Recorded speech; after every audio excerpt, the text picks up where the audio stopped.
रालोद के राष्ट्रीय महासचिव बाबा हरदेव सिंह बिजनौर पहुंचे, जहां उन्होंने प्रेस वार्ता में बड़ा बयान दिया। उन्होंने कहा कि सपा रालोद का गठबंधन तय है, जल्द ही सीटों का बंटवारा किया जाएगा। रालोद के राष्ट्रीय महासचिव बाबा हरदेव सिंह आज बिजनौर पहुंचे थे। राष्ट्रीय महासचिव बाबा हरदेव सिंह जिले की रालोद की समीक्षा करने पहुंचे थे। वहीं मीडिया से मुखातिब होते हुए राष्ट्रीय महासचिव ने बड़ा बयान दिया है कि रालोद सपा का गठबंधन तय हो गया है, जल्द औपचारिक घोषणा होने वाली है। सीटों की घोषणा होने से पहले पश्चिम यूपी के मेरठ में 7 दिसंबर को बड़ी रैली होने वाली है। ये रैली पश्चिम का सियासी गणित बदल देगी। इतना ही नहीं, बाबा हरदेव सिंह ने कहा कि एमएसपी पर गारंटी कानून बनना चाहिए। बीजेपी किसानों की आय दोगुना करने को कहती थी, लेकिन किसी भी किसान की आय दोगुनी नहीं हुई।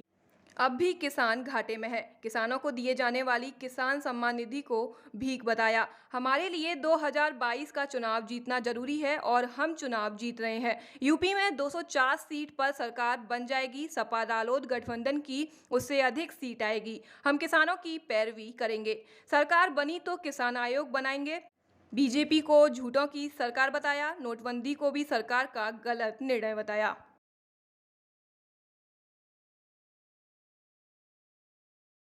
भूल गया जिसके यहाँ का जिसके परिवार का सदस्य मरा है। हम जानते हैं सेकेंड जो लहर आई, प्रथम लहर में तो कैसे क्या हुआ समझी में नहीं है। दूसरी जब लहर आई तो आदमी त्राही त्राही कर गया।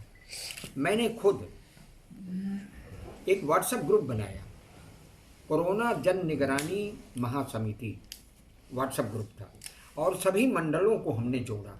इसमें बड़े बड़े कुछ धनाढ़ लोग भी जुड़े, बिजनेसमैन वाले जुड़े।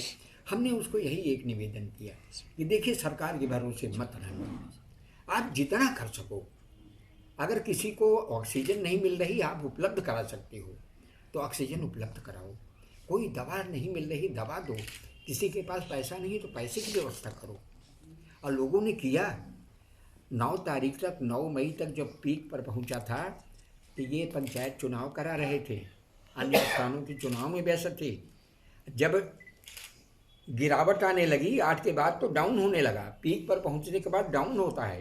तब आप है नहीं, प्रचार अभियान, एक इवेंट मैनेजमेंट करते हैं ये लोग। हर इवेंट को यहाँ की मृत्यु का भी मैनेज कर देते हैं। और नहीं तो मैं बताऊं, लखनऊ का जहाँ जो श्मशान गृह है वहाँ से बहुत दूर तक किनारे किनारे माने इतनी चिताएँ जलती थीं कि अब क्या बताएं। लगता था कि क्या बेबसी का शब्द था, वो नहीं भूलेगा। जिस घर का आदमी मरा है वो नहीं भूलता। तो क्या गठबंधन अगर सरकार बनती है तो डिप्टी सीएम बनेंगे जयंत जी? देखिए, अब क्या बनेंगे न क्या नहीं ये नहीं है। हमारा तो ये है कि हम जो संकल्प लेके आए हैं 22 संकल्प, उन संकल्पों के लिए हम जब सत्ता में भागीदारी होगी, हम सरकार के साथ मिलकर उसको पूरा कराने का प्रयास करेंगे। हम इसको लेकर विधानसभा में भी रखा जाएगा और हम इन सब के मुद्दे को लेकर हम सड़कों पर भी रहेंगे। एक लाइन में आखिरी सवाल दिया है, चुनाव में मुख्य मुद्दा क्या होगा आपकी तरफ से? मुख्य मुद्दा क्या होगा? लोकदल का मुख्य मुद्दा तो 22 हमारे मुद्दे आ गए हैं। 22 संकल्प हैं, वो सारे संकल्प हमारे मुख्य मुद्दे होंगे। अच्छा, चलिए, बिजनौर में 8 विधानसभाएं हैं, आप कितनी मान के चल रहे हैं कि हम जीत जाएंगे बिजनौर? 8 सीट। ऐसा है, हम तैयारी पूरी कर रहे हैं। अब वो पुख्ता तैयारी करने के लिए इसीलिए आज समीक्षा बैठक हुई कि हमारी तैयारी हर स्तर पर पुख्ता हो।